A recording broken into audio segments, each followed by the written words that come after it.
Hello दोस्तों,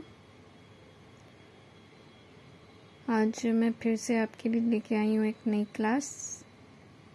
वो cap की one word substitution black book की जो सीरीज़ चल रही है, ऑल कम्पिटिटिव एग्ज़ाम जिसमें इंग्लिश आती है और स्पेशली यूपीटीजीटी जो नोटिफिकेशन आने वाला है, हम लोग ब्लैक बुक की कंप्लीट बुक पढ़ेंगे वो कैप की।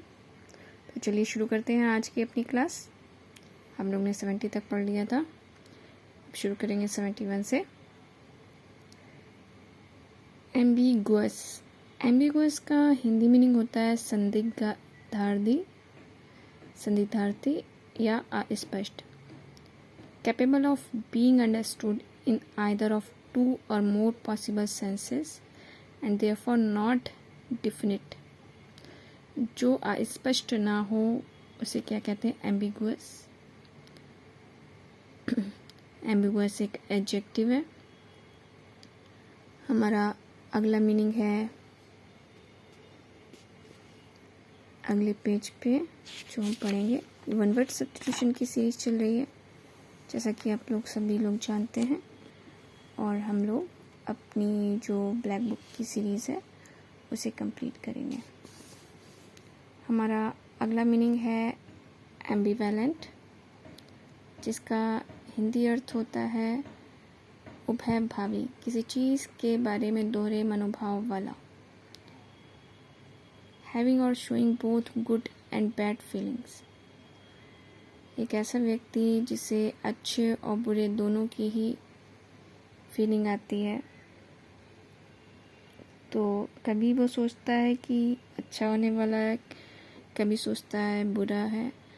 एक पर्सन जिसके बारे में आप डाउट में हो तो उसे क्या कहेंगे? एम्बिवेलेंट। हमारा अगला मीनिंग है एम्बिवर्ट।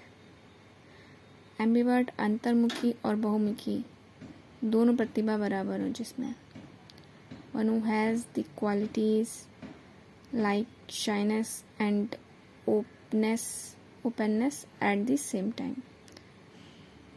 जिसमें अंतर्मुखी कभी कभी तो बिल्कुल चुपचाप हो जाता है बंदा, और कभी कभी जो है बहुत ज़्यादा बोलता है, उसे क्या कहते हैं? एम्बिवर्ट।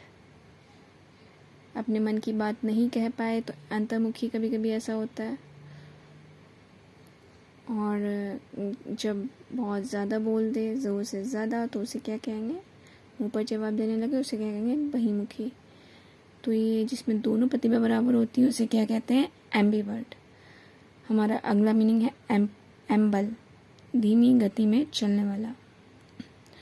वॉक और move at a slow relaxed pace, और टू वॉक एमलेसली, जिसका कोई एम ना हो तो एमलेसली इसलिए लिखा है यहाँ पे।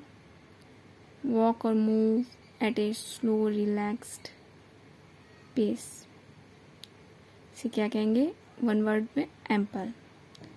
हमारा अगला मीनिंग है एमिलियोरेट, बेहतर बनाने के लिए सुधार करना।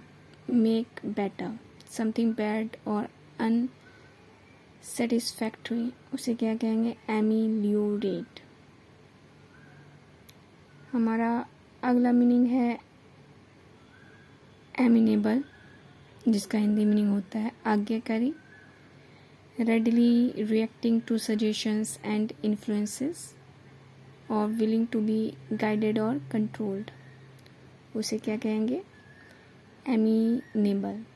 अगला मीनिंग है एमिकेबल, मैत्रीपूर्ण या सौहार्दपूर्ण। Someone who is friendly and good नेचर्ड, इसे क्या कहते हैं? एमिकेबल। हमारा अगला मीनिंग है एमिकेबली, मैत्रीपूर्ण तरीके से। In a friendly and peaceable manner. Amnesia. Amnesia का हिंदी मीनिंग होता है भूलने की बीमारी। ये पार्शियल और टोटल लॉस ऑफ मेमोरी, जिसमें पार्शियल या तो आधी मेमोरी चली जाती है या तो पूरी तरह से चली जाती है, तो उसे क्या कहते हैं? भूलने की बीमारी एमनेसिया कहते हैं। एमनेस्टी। एमनेस्टी जो होता है राज क्षमा।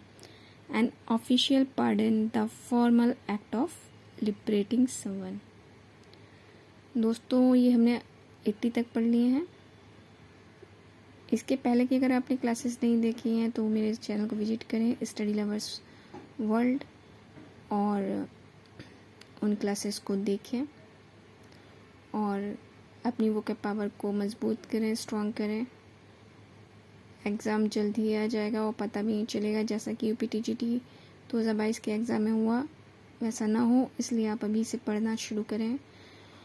और इलेक्शन है अगले साल, तो ये मान के चलिए कि भर्ती निकलनी ही निकलनी है।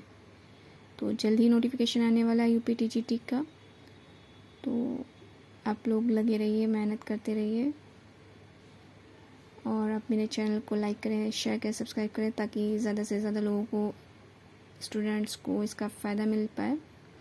और किसी भी एग्ज़ाम में जो भी जिसमें इंग्लिश आती है उसमें ये ब्लैक बुक की सीरीज़ जो कि बुक है ये आपको फ़ायदा देगी।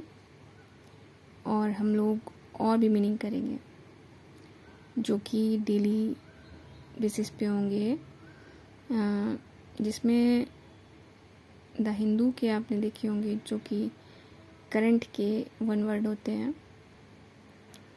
कभी कभी जो एग्ज़ाम पेपर में ये भी आ जाते हैं, और कभी कभी जो इजी स्पेलिंग्स होती हैं वो भी गलत हो जाती हैं। हम एंटोनियम्स को सिनोनिम्स समझ लेते हैं, सिनोनिम्स को एंटोनिम्स, और गलत कर देते हैं। तो हम लोग ये सब पढ़ेंगे। तो चलिए आज की अपनी क्लास यहीं पे समाप्त करते हैं। धन्यवाद।